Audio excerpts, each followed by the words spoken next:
কোন দিশে অষ্টলক্ষীৰ উন্নয়ন কেতিয়া ভাৰতবৰ্ষৰ 5 ৰাজ্যৰ শ্ৰেষ্ঠ ৰাজ্য হ'ব অসম অষ্টলক্ষী অসমৰ উন্নয়নৰ জিয়া ছবি দেখুৱাম আজি গৰমচুং গাঁৱৰ একমাত্ৰ সম্বল এইখন টুলুঙা নাও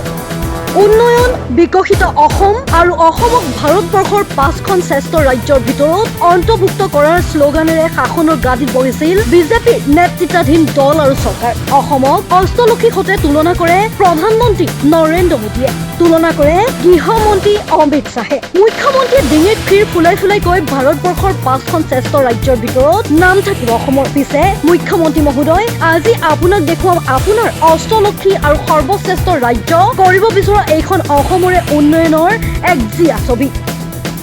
চাওক মুখ্যমন্ত্ৰী মহোদয় আপোনাৰ বিকশিত অসমৰ এয়া এক লজ্জাজনক ছবি এয়া কোনো জকাই চুকৰ দৃশ্য নহয় নৱগঠিত ৰঙিয়া বিধানসভা সমষ্টিৰ অন্তৰ্গত গৰমচুং গাঁৱৰ দৃশ্য এয়া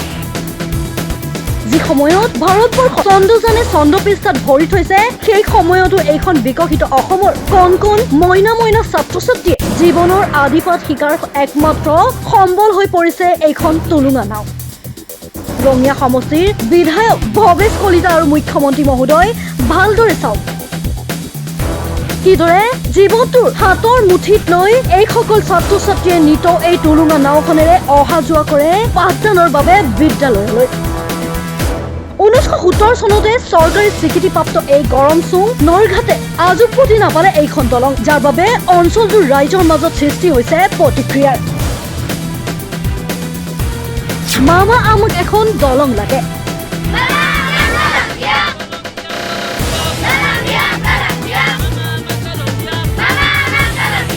আমাক এখন দলঙৰ ব্যৱস্থা কৰি দিয়ক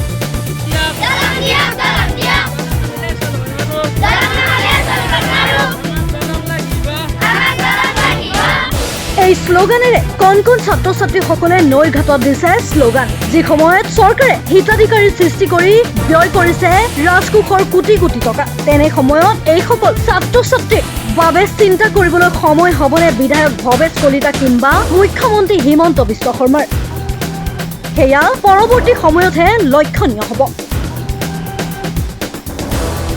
আটাইকেইটা নিউজ চেনেলকে আমাৰ এই গৰমচুং ঘাটৰ পৰা ঘাটত থিয় হৈ আটাইবোৰকে নমস্কাৰ তথা ধন্যবাদ জনাইছোঁ গৰমচুং সত্ৰ এইখিনি এইটো গৰমচুং ঘাট PWD ঘাট এইটো বৰলীয়া নৈখন বৰলীয়া অতি দুখ আজিৰ সমাজত অৰ্থাৎ আজিৰ দিনত এই বিজেপি চৰকাৰৰ দিনত যিখন এখন চৰকাৰে দাবী কৰে আমি সমস্ত কাম কৰি আছোঁ সমস্ত ধৰণৰ উন্নয়ন কৰিছোঁ তাৰ বিপৰীতে আজি আপোনালোকে নিশ্চয় নিউজটো কৰিলে দেখা পালে যে তেওঁলোকৰ উন্নয়নৰ ইয়েটো কেনেকুৱা ধৰণৰ আজি কেইবাদিনো ধৰি আমি কেইবাদিন নহয় কেইবাবছৰো ধৰি তেখেতসকলক আমি গাঁও স্থানীয় ৰাইজে মিলি কেইবাবাৰো অনুৰোধ জনালোঁ ইয়াত এখন পকী দলঙৰ ব্যৱস্থা কৰি দিয়ক আমি ভৱেশ কলিতা মহোদয়ক অনুৰোধ জনালোঁ MP-ক অনুৰোধ জনালোঁ কিন্তু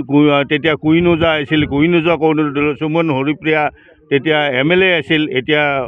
আমাৰ নতুন সমষ্টি হোৱাৰ পাছত ভৱেশ কলিতাৰ এৰিয়াত আমি সোমাইছোঁ গতিকে তেখেতকো আমি বাৰ বাৰ অনুৰোধ জনাই আছোঁ কোনো ধৰণৰ আজিলৈ গুৰুত্ব দেখা নাপালোঁ বা কোনো ইঞ্জিনিয়াৰ ইয়াত আহিব ভৰিত বোকা লাগিব তেখেতসকলক লাগে পকী ৰাস্তাৰ ওপৰত গাড়ীত ঘূৰিবৰ কাৰণে য'ত পইচা ইনকাম হয় তাতহে যাব তেখেতসকল ইয়াত যদি এটা পইচাও নাপাব গতিকে ইয়াত কিয় আহিব ইঞ্জিনিয়াৰৰ লগত তেখেতক আজি 3 দিন আগত মই টেলিফোন যোগে কি নাম আছিলে তেখেতৰ চাম কাকতি আছিলে তেখেতৰ নামটো তেখেতৰ লগত মই যোগাযোগ কৰিলোঁ ফোন যোগে কুশল কাকতিৰ লগত মই যোগাযোগ ৰঙিয়া ডিভিজনৰ তেখেতৰ লগত যোগাযোগ কৰিলোঁ তেখেতে হেনো PWD ঘাটে নাই বুলি কয় মোক বোলে আপুনি জানেনে ভালকৈ বোলে এইটোৰ ঘাট নাই তাতে বোলে 1970 চনত এইটো চেংচন ঘাট PWD ঘাট ইয়াত নাৱৰীয়া আৰু ঘাটোৱালৰ ব্যৱস্থা তেতিয়াৰ পৰাই চলি আছিলে। আজি কেইবছৰমান ধৰি এই দুৰৱস্থা হৈছে যে না ঘাটুৱাল দিছে, না নাও দিছে, না দলং এখন কৰিছে। সৰ্বনাশ মানে তেখেতসকলৰ কি হ'ব? তেখেতসকলৰতো একো নহয়। তেখেতসকলৰ ল'ৰা ছোৱালী সুন্দৰ স্কুলত পঢ়ে, দামী স্কুলত পঢ়ে। ইয়াৰ গাঁৱৰ স্কুলততো আৰু আপোনালোকে নিজে জানে ক'ত পঢ়িব তেওঁলোকক। এই নাওখনৰ ব্যৱস্থা নাছিলে। আজি 4-5 দিন আগত ইয়াৰে স্থানীয় লোক এজনৰ নাও এইখন, তেখেতক মই ব্যক্তিগতভাৱে পইচা দিম বুলি কৈছোঁ যে পইচা অলপ দিম, নাওখন চলাই ছাত্ৰ ছাত্ৰীখিনিৰ যাতে স্কুল ক্ষতি নাযায় তাৰ ব্যৱস্থাটো কৰি দিয়াৰ কাৰণে অনুৰোধ জনাইছিলোঁ। তেওঁ বেচেৰাই ঠিক আছে বুলি কৈ নাওখন তেওঁ দিছে আজি 2 দিনমানৰ কাৰণে। জানো আৰু দুখ লগা বিষয়টো হৈছে যে অসম চৰকাৰখনে তেওঁলোকে কয়, দাম্ভিক মুখ্যমন্ত্ৰীগৰাকীয়ে কয় যে অসমৰ ভাৰতবৰ্ষৰ 5খন শ্ৰেষ্ঠ ৰাজ্যৰ ভিতৰত অসমকো তেওঁলোকে 5 নম্বৰত কৰিব বিচাৰিছে। এতিয়া আমাৰ মূল বিষয়টো হৈছে, মূল প্ৰশ্নটো হৈছে আচলতে উন্নয়নৰ ফালৰ পৰা তেওঁলোকে 5খনৰ ভিতৰত কৰিব বিচাৰিছে নে উন্নয়নৰ ফোফলা স্বৰূপটোৰ ভিতৰত 5খন ৰাজ্যৰ ভিতৰত তেওঁলোকে কৰিব বিচাৰিছে। আমি স্পষ্টভাৱে ছাত্ৰ সন্থাৰ মজিয়াৰ পৰা ধিক্কাৰ জনাইছোঁ। স্পষ্টভাৱে ক'ব বিচাৰিছোঁ যে পাঠদান গ্ৰহণ কৰাই ছাত্ৰ ছাত্ৰীসকল, কণ ছাত্ৰ ছাত্ৰীসকলক জীৱনক লৈ হেতালি খেলা, টুলুঙা নাৱত উঠি এইফালৰ পৰা বিদ্যালয়খনত তেওঁলোকে পাঠ গ্ৰহণ কৰা, যি ধৰণৰ তেওঁলোকে এটা বিপদসংকুলভাৱে তেওঁলোকে যাত্ৰা আগবঢ়াই আছে, তাক আমি ক'ব বিচাৰিছোঁ যে অনতি পলমে ৰাজ্য চৰকাৰখনে ইয়াৰ ওপৰত এটা ব্যৱস্থা গ্ৰহণ কৰিব পাৰে। ইয়াৰ পৰা এটা স্পষ্টভাৱে ক'ব বিচাৰিছোঁ যে নতুনকৈ আমি সমষ্টি এটাত অন্তৰ্ভুক্ত হ'লে এই অঞ্চলৰ ৰাইজ বহু আশা ভৰসাত তেওঁলোকে সমষ্টিত অন্তৰ্ভুক্ত হোৱাত বহুতে আশা দেখিছিলে। ৰঙিয়া সমষ্টিত তেওঁলোকে অন্তৰ্ভুক্ত হ'ল। সততে তেওঁ নিজকে সফল বিধায়ক হিচাপে প্ৰতিগণিত কৰিব বিচাৰে। সন্মানীয় ভৱেশ কলিতা ডাঙৰীয়াই বিধায়কগৰাকীয়ে তেওঁ সততে কয় যে মই সফল, তেওঁলোকে পেপাৰে পত্ৰই তেওঁ সফল বুলি কয়। কিন্তু আচলতে সফলতা ক'ত, সফল কেনেকৈ ইয়াত বাস্তৱ ছবিটো ইয়াত পৰিলক্ষিত হৈছে। আৰু ইয়াৰ আগতে দুবাৰৰ বাবে এই অঞ্চলৰ ৰাইজে এগৰাকী প্ৰতিনিধিক তেওঁলোকে নিৰ্বাচন কৰিছিলে, সুমন হৰিপ্ৰিয়া বিধায়কগৰাকীয়ে। তেওঁ আচলতে কেনেকুৱা ধৰণৰ বিধায়িকা আমি আজিলৈকে গম পোৱা নাই। আচলতে সমষ্টিত তেওঁলোকে এবাৰো ভৰি নিদিলে। তাৰ উপৰিও তেওঁ বিভিন্ন ধৰণৰ ধেমালীয়া সুৰত কথা কৈ ৰাইজৰ ওচৰত তেওঁলোকে বাবা ল'ব খোজে। আচলতে ৰাইজে তেওঁক যে ৰাইজে ওচৰত বাবা ল'ব বিচাৰে বিভিন্ন ধৰণৰ উভোৱা ভৰা কথাৰে আমি ধিক্কাৰ জনাইছোঁ। সেইগৰাকীতো একেবাৰে অসমৰ প্ৰতিগৰাকী বিধায়কতকৈ একেবাৰে ব্যৰ্থ বিধায়ক, অসমৰ এগৰাকী ব্যৰ্থ বিধায়ক বুলি বিধায়িকা বুলি তেখেতক আমি ক'ব বিচাৰিছোঁ। আৰু তাৰ লগে লগে ভৱেশ কলিতা ডাঙৰীয়াকো আমি স্পষ্টভাৱে ক'ব বিচাৰিছোঁ। আমি এতিয়াই গম পালোঁ যে ইঞ্জিনিয়াৰ